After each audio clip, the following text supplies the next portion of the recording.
আসসালামু আলাইকুম welcome back to my channel Bangladeshi Canadian mom. পৃথিবীর যে যেখান থেকে বসে আমার এই ভিডিওটি দেখছেন তাদের সবাইকে জানাচ্ছি আমার চ্যানেলের পক্ষ থেকে অনেক অনেক ভালোবাসা ও শুভেচ্ছা। আরও একটি নতুন ব্লগ নিয়ে আপনাদের সামনে হাজির হয়ে গেলাম। আশা করি আজকের ব্লগটা আপনাদের কাছে খুব ভালো লাগবে, কারণ আজকে আমি শেয়ার করব আমাদের কানাডার মন্ট্রিয়ালের যে লকডাউন ওপেন হওয়ার সাথে সাথে মানুষের মধ্যে যে একটা হিড়িক পড়ে গিয়েছে শপিংয়ের, সেই হিড়িকের কিছু ভিডিও চিত্র নিয়ে আজকের ব্লগটা সাজিয়েছি। তো আশা করি আপনারা খুব এনজয় করবেন।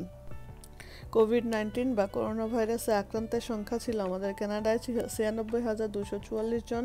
তার মধ্যে থেকে রিকভার করেছে 54,833 জন, আর এর মধ্যে মারা গিয়েছে 7,835 জন। এই করোনা ভাইরাসে আমাদের কানাডায় যে 7,835 জন লোক মারা গিয়েছেন, তার মধ্যে থেকে কুইবেক প্রভিন্সে মারা গিয়েছে 4,984 জন। তো আমরা এই মন্ট্রিয়ালবাসী কুইবেক প্রভিন্সেরই অন্তর্ভুক্ত। আমাদের এই মন্ট্রিয়ালের আশেপাশেই এই লোকগুলা মারা গিয়েছে। তারপরও মানুষের মধ্যে যে এমন উদাসীনতা লক্ষ্য করা যায়, এটা দেখে আমি ভেবে অবাক হয়ে যাই যে মানুষের মধ্যে কেন এই ধরনের উদাসীনতা দেখা যাবে। আমরা আমাদের এশিয়ান অনুন্নত দেশগুলোতে দেখেছি মানুষজন জীবিকার প্রয়োজনে রাস্তায় বের হচ্ছে, গাড়ি চালাচ্ছে, রিক্সা চালাচ্ছে, এইটা সেইটা। বাট আমাদের এখানে যে উন্নত দেশগুলোর মধ্যেও যে মানুষের নন এসেনশিয়াল জিনিসগুলো যে এতটা এসেনশিয়াল হয়ে পড়েছে, সেটা দেখে আমি আসলেই খুবই বেশি হতবাক হয়ে যাই। যেখানে আমরা ঘর থেকে বের হতেই ভয় পাই, বাচ্চা কাচ্চা নিয়ে ঘরের প্রয়োজনীয় জিনিসপত্র ছাড়া হাজব্যান্ড একমাত্র সপ্তাহে একবার কিংবা 10 দিনে একবার বাজার করে নিয়ে আসেন, আর সেই জায়গায় মানুষ এইভাবে কি বলবো, দেখে আমি আসলে হতবাক না হয়ে পারি নাই। তাই আমি আপনাদের জন্য ভিডিও ক্লিপগুলো নিয়ে আসছি।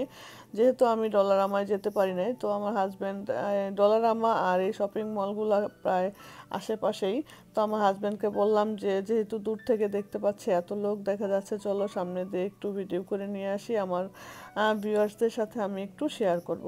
তাই আমি ভিডিও করার জন্যই গাড়িতে বসে বসে এই ভিডিও চিত্রগুলো গ্রহণ করেছি আপনাদের সাথে শেয়ার করার জন্য।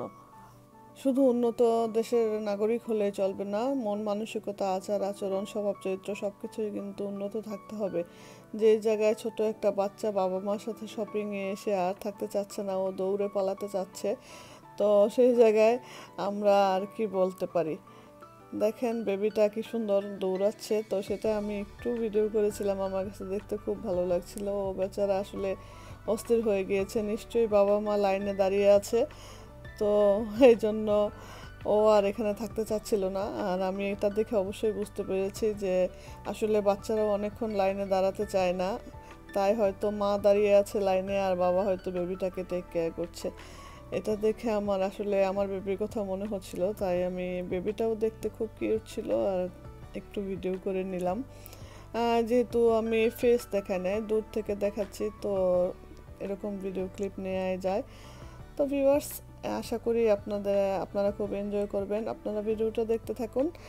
তার আগে আমি আপনাদের কাছ থেকে বিদায় নেওয়ার আগে আর একটা কথা বলি, যেটা সবসময় বলে যাই, যারা আমার চ্যানেলটা দেখেন এখনও সাবস্ক্রাইব করেন নাই, তারা প্লিজ সাবস্ক্রাইব করে আমার চ্যানেলের পাশে থাকবেন, আর পাশে থাকা বেল বাটনটিতে ক্লিক করে অল সিলেক্ট করে রাখবেন, যেন নতুন নতুন ভিডিও নোটিফিকেশনগুলো আপনাদের মিস না হয়ে যায়। আর যারা আমাকে এতদিন ধরে সাপোর্ট দিয়ে আমার সাথে আছেন, আমার চ্যানেলটা অলরেডি সাবস্ক্রাইব করে রেখেছেন, তাদেরকে আমার পক্ষ থেকে অসংখ্য ভালোবাসা।